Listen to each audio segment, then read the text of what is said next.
মেহেরপুর ইসলামপুর উত্তপ্ত হয়ে উঠেছে। দুই গোষ্ঠীর সংঘর্ষ মাটিকুণ্ডায়, আর তার জেরেই উত্তপ্ত পরিস্থিতি। আর এই ঘটনায় পরিস্থিতি নিয়ন্ত্রণে আনার জন্য ঘটনাস্থলে পুলিশকেও পৌঁছতে হয়। আগে ছবিটা দেখাই ঠিক কি পরিস্থিতি তৈরি হয়েছিল, যে ভিডিও ইতিমধ্যে ভাইরাল, দেখুন।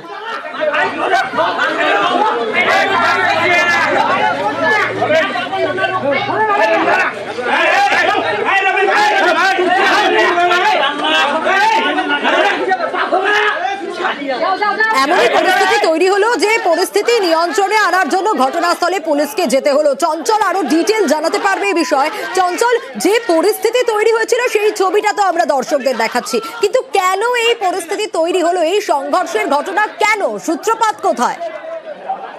দেখো সোনিয়া, তোমাকে জানিয়ে রাখি যে দীর্ঘদিন ধরেই শাহনওয়াজ আলম এবং মহবুব আলম এই দুই জনের মধ্যে কিন্তু এলাকার দখল নিয়ে কিন্তু একটা গন্ডগোল চলছিল, ঝামেলা চলছিল। এ নিয়ে কিন্তু বারবার এই মাতকুণ্ডা এলাকা কিন্তু উত্তপ্ত পরিস্থিতির চেহারা নেয়। কিন্তু পরবর্তীতে দেখা যায় যে গত কয়েকদিন ধরেই কিন্তু এলাকায় যে একটি নালা রয়েছে, সেই ড্রেনের জল যাতে না যেতে পারে, সেই জল যাতে না দেওয়া যায়, সেই নিয়ে কিন্তু মহবুব এবং মহবুবের পরিবারের লোকজন কিন্তু বাধা দিতে সৃষ্টি করে। এরপরে কিন্তু শাহনওয়াজের লোকজন প্রতিবাদ করলে কিন্তু গতকাল রাতে দুই পক্ষের মধ্যে কিন্তু একটা সংঘর্ষ হয় এবং সংঘর্ষের ঘটনায় কিন্তু দুই পক্ষেরই 4 জন জখম হয়। তবে দুই পক্ষই কিন্তু একে অপরের বিরুদ্ধেই অভিযোগ তুলে। এই নিয়ে কিন্তু ঘটনাস্থলে বিশাল পুলিশ বাহিনী গিয়ে পরিস্থিতি নিয়ন্ত্রণে নিয়ে আসে। বর্তমানে এলাকা কিন্তু এখনো থমথমে রয়েছে বলে পুলিশ সূত্রে জানা গেছে। বেশ,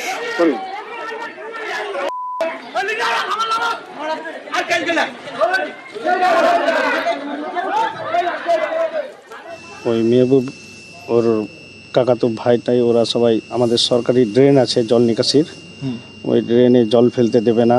আমি পার্সোনাল তখনকার প্রধানের কাছ থেকে করে নিয়েছিলাম। মাথা ফাটিয়ে দিয়েছে, হাতে জখম হয়েছে। সরকারি ড্রেনে জল ফেলাতে দিচ্ছিলেন না? না, ওগুলো তো বলতে পারবো না, নাটক করতেছে ওরা। মোটামুটি 20-25 জন লোক নিয়ে রড দিয়ে মারছে আমাকে। যে এটা অভিযোগ উঠে আসতেছে, এই অভিযোগটা ভিত্তিহীন অভিযোগ। যে ঘটনাটা ঘটাইছে ওরা, এটা একটা প্রি প্ল্যানিং করে মাটিকুণ্ডা কালভার্ট থেকে ওরা জামায়াত করতে শুরু করেছিল।